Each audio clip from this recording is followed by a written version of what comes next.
All of the pitches, good batting pitches.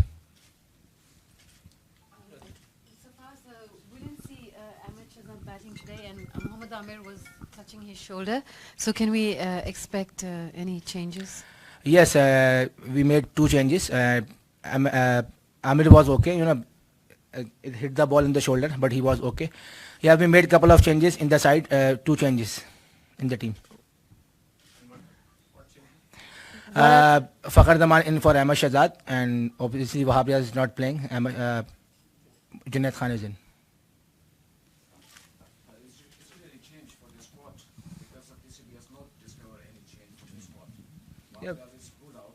Yeah. Is there But- any change for the squad? Yes, Roman Reis. Replacement what Roman Reis is ICC after the ICC confirmation. Roman Reis will be coming. Yeah. After the ICC comment. You haven't played South Africa for quite a few years. What do you expect from them in this game? I think we playing against in World Cup 2015, and then now we playing together. So South Africa is a very good team. So we will work out on South Africa's team combinations.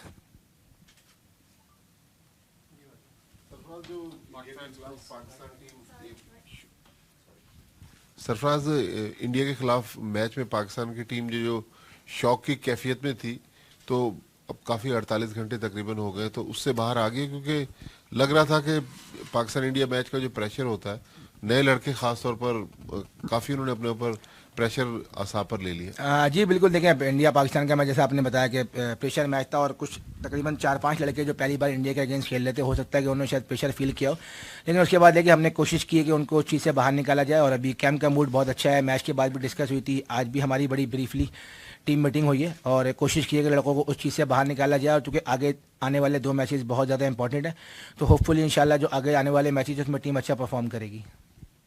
Sarfaraz, आपका top 5 में record काफ़ी अच्छा है, England में भी आपकी एक century है लास्ट ईयर लॉर्ड्स में, लेकिन आपके मुसलसल नंबर 6 के ऊपर बैटिंग करने की क्या वजह है? देखें उस वक्त जो है कॉम्बिनेशन थोड़ा सा डिफरेंट था। उस वक्त थोड़े से जो कॉम्बिनेशन था हमारी टीम का डिफरेंट है। अभी देखें इस वक्त हफीज़ भाई टीम में नहीं थे, अभी हफीज़ भाई जो है वो मिडिल ऑर्डर में खेलने, तो इसलिए थोड़ा सा डिफरेंट कॉम्बिनेशन हम ट्राई कर रहे हैं। तो देखें आने वाले वक्तों में हो सकता है कि मैं बैटिंग करने को पाऊँ, लेकिन देखें अभी हफीज़ भाई 4 पे खेल रहे हैं, बाबर 3 पे खेल रहा है, शुएब भाई 5 पे खेल रहे हैं, मैं 6 पे। तो अभी जो कॉम्बिनेशन चल रहा है हम उसी को कंटिन्यू करना चाह रहे हैं अभी। एनी पर्टिकुलर रीजन के हफीज को बॉलिंग में यूटिलाइज नहीं किया गया पिछले मैच में? देखें कोई रीज़न नहीं था उस वक्त, जो ट्राई थी आप देखेंगे सिर्फ 2 ओवर ही शुएब भाई से करवाया, उसके बाद हमें विकेट मिल गई थी। तो मैं नहीं समझ रहा था कि हमें यहाँ पे हफीज़ भाई को या और स्पिनर को ट्राई करना चाहिए अगेंस्ट विराट कोहली। जब विराट कोहली बैटिंग करने आए तो फ़ौरन ही मैं अपने मेन बॉलर्स लेके आया हूँ, क्योंकि मैं नहीं चाहता था कि वो जाके सेट हो। आपने देखा कि वो शुरू में सेट नहीं हुआ था, वो आखिर में जाके उसने हिट आउट किया। तो कोशिश यही थी कि अपने मेन बॉलर को उनके मेन बैट्समैन के सामने लाया जाए। Sarfaraz, Kagiso Rabada number 1 ranked bowler है और अभी IPL भी खेल के आए, तो इनके खिलाफ आपकी कोई प्लानिंग की, क्योंकि आप लोग इनके खिलाफ तो नहीं खेल? जी देखें बिल्कुल काफ़ी अरसे से हम लोग नहीं खेले। ऑब्वियसली देखें जो भी जिस टीम के खिलाफ भी हम लोग मैच खेलते हैं तो पूरी प्लानिंग के साथ जाएंगे इंशाल्लाह।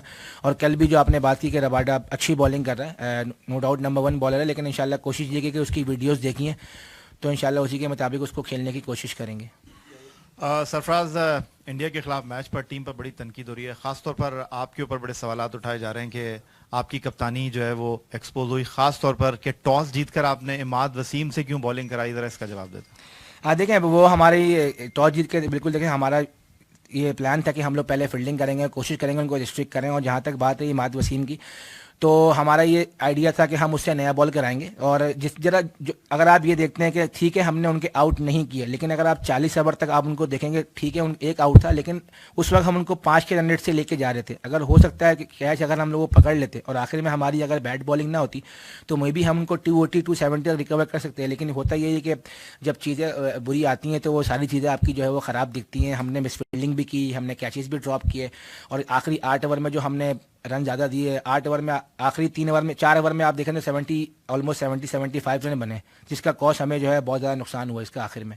सरफराज, कितने कॉन्फिडेंट हैं आपके 124 रन की डिफीट के बाद टीम बाउंस बैक कर लेगी कल के मैच में? और मतलब क्योंकि नेट रन रेट को भी आपको लेके आगे बढ़ना होगा, बड़ा नेक टू नेक चल रहा होगा हर तरीके से।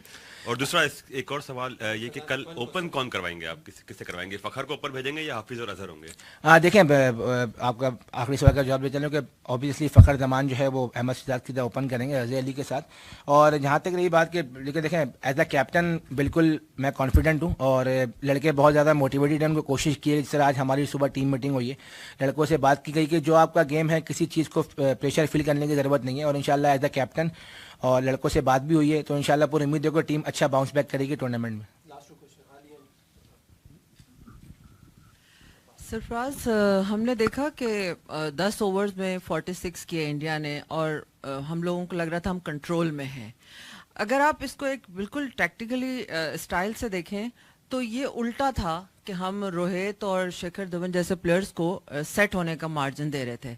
उसके बाद हम ये देखते हैं कि हसन अली को, जो कि अगर आप नई गेंद से आउट नहीं करते और 90 ओवर में आप हसन अली को लेके आते हैं, उसके बाद आप ये देखते हैं कि कोहली के सामने आप 4 ओवर स्पिनर से करवा देते हैं। तो मैं सिर्फ ये जानना चाह रही हूँ कि क्या ये टैक्टिकल डिसीजन जो हैं ये आप तजुर्बे से सीखेंगे, या आप ये समझते हैं कि वाकई सब चीज़ें उल्टी हो गई और ये किस्मत की बात थी, या अब हम सिर्फ दुआओं पे गुजारा करें? क्या करें हम? देखिए, ऑब्वियसली देखें, कुछ मिस्टेक्स हुई हैं, बिल्कुल उसको मानना चाहिए। जो गलतियां हुई हैं उसको बिल्कुल मानना चाहिए। हो सकता है कि वक्तों के साथ साथ मैं भी आने वाले वक्तों में सीखूंगा, लेकिन मैं समझता हूँ कि ठीक है, ऐसा लगता है कि क्योंकि जो सिनेरियो बन रहा है उसमें नई बॉल जो है वो फास्ट बॉलर से करवानी चाहिए, लेकिन हमारी जो प्लानिंग था, हिस्सा था, वो यही था। लेकिन कोशिश है कि आने वाले वक्तों में अगर ऐसी दोबारा कंडीशंस आएगी तो ऑब्वियसली नई बॉल जो है वो फास्ट बॉलर से करवाई जाएगी। और जहाँ तक रही बात कि विराट कोहली की, अगेन देखें, सिर्फ 2 ही ओवर शायद इमाद वसीम ने किए, उसके अलावा शदाब क्योंकि बहुत अच्छी बॉलिंग उस वक्त कर रहा था और उसके फ़ौरन बाद ही फास्ट बॉलर आ गए थे। तो ऐसा नहीं मैं समझता कि हमने बहुत ज़्यादा स्पिनर्स विराट कोहली को खेलने के लिए, जैसी वो बैटिंग करने आया तो आप देखेंगे दोनों एंड से मैंने कोशिश की कि उसके अगेंस्ट फास्ट बॉलर ट्राई किए जाएँ। सरफराज, आपने कहा था इसी प्रेस कॉन्फ्रेंस में कि इंडिया के खिलाफ नई टेक्निक और नई चीज लेकर आएंगे, वो क्या नई चीज थी जिसके बाद आप मैच हार गए? देखें सर, ऑब्वियसली कहा तो बिल्कुल था कि नई चीज़ लेके आएंगे, लेकिन अनफॉर्चुनेटली देखें जो प्लान किया था वो नहीं हो सका और हमारा बुरा दिन था। हमने बिल्कुल अच्छी क्रिकेट नहीं खेली, ना बैटिंग में, ना बॉलिंग में, ना फील्डिंग में। तो जो चीज़ें प्लान की गई थी ऑब्वियसली वो नहीं हो पाई, तो जिसकी वजह से कोई भी चीज़ नहीं दिख पाई।